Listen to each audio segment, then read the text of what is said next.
Corner Radio Bisnis Pas FM. Halo mitra bisnis, Nena Amelia kembali bersama Anda untuk Tax Corner menjawab pertanyaan Anda yang sudah dikirim ke redaksi Pas FM. Pertanyaan kali ini datang dari Bapak Hendy di Tangerang Selatan. Pak Agus, perusahaan kami dimiliki sahamnya oleh Tuan A atau wajib pajak dalam negeri dan Tuan B seorang wajib pajak luar negeri dari negara Malaysia dengan komposisi kepemilikan 30 dan 70%. Apabila kami ingin membagi dividen kepada pemegang saham ini, bagaimana aspek perpajakannya? Apakah perlakuannya pajak atas dividen bagi wajib pajak luar negeri juga dibebaskan pajaknya? Bapak Hendy di Tangerang Selatan, pertanyaan Anda akan dijawab oleh Bapak Agus Susanto-Lihin, Tax Partner dari ATS Consulting. Untuk pembayaran dividen ya, di sini kan perusahaan Bapak ada membagi dividen kepada pemegang saham, yang mana pemegang saham di sini ada wajib pajak dalam negeri dan wajib pajak luar negeri ya dari negara Malaysia. Nah, di sini Bapak menanyakan aspek pemajakannya. Baik. Jadi kalau kita lihat untuk pembayaran dividen kepada wajib pajak pribadi ya, wajib pajak pribadi dalam negeri ya, kita lihat aturannya di pasal 4 ayat 3 di Undang-Undang PPH ya, di Undang-Undang 7 2021 itu disampaikan bahwa untuk dividen yang berasal dari dalam negeri yang diterima oleh orang pribadi dalam negeri, sepanjang dividen tersebut diinvestasikan ya di wilayah NKRI dalam jangka waktu tertentu, atau wajib pajak badan yang mana menerima dividen ya, wajib pajak badan ini wajib pajak badan dalam negeri yang menerima dividen dari perseroan terbatas yang berasal dari dalam negeri itu dikecualikan sebagai objek pajak penghasilan. Nah, jadi saya jawab terlebih dahulu untuk yang aspek pemajakan atas pembagian dividen kepada wajib pajak dalam negeri.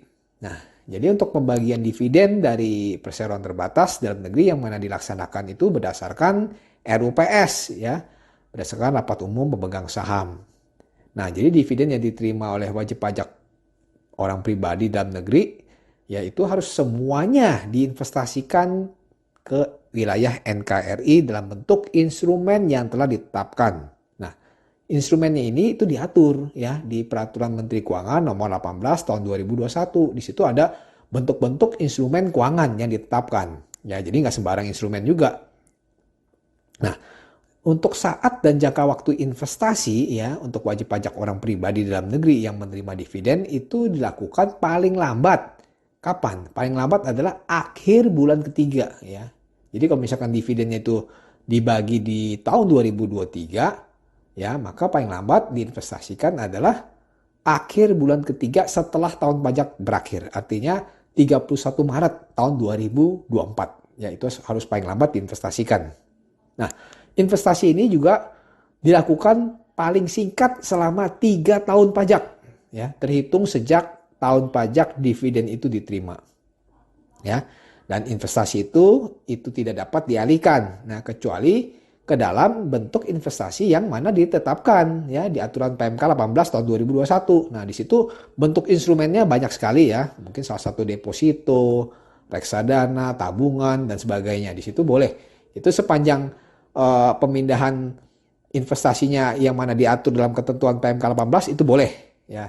Nah, untuk dividen yang mana kalau misalkan dia terima tapi tidak semua diinvestasikan ya, maka untuk selisih dari dividen yang diterima itu yang dikurangi dengan dividen yang diinvestasikan itu dikenai pajak ya, dikenai PPh dividen ya. Jadi dikenai tarifnya 10% yang sifatnya final. Jadi sistemnya self assessment. Jadi pihak wajib pajak orang pribadi dalam negeri ini yang menyetorkan sendiri PPh 10%-nya. Karena di sini tidak ada lagi kewajiban pemotongan oleh perseroan terbatas. Ya, jadi si PT tidak perlu melakukan pemotongan PPh lagi. Ya, tidak perlu mengajukan SKB. Tidak perlu. Jadi untuk kalau terjadi misalkan si orang pribadi ini ternyata dia tidak menginvestasikan, ya dia harus menyetorkan sendiri PPh dividennya.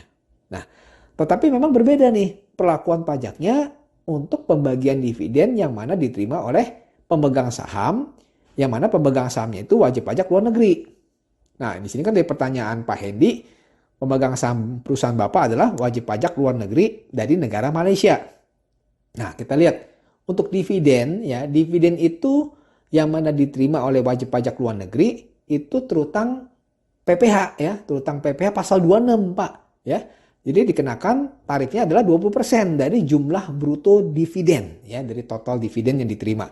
Dikenakan tarif 20%. Nah, tetapi bisa kalau karena di sini Malaysia ya, Malaysia dengan Indonesia ada P3B, ada tax treaty, ada perjanjian penghindaran pajak berganda.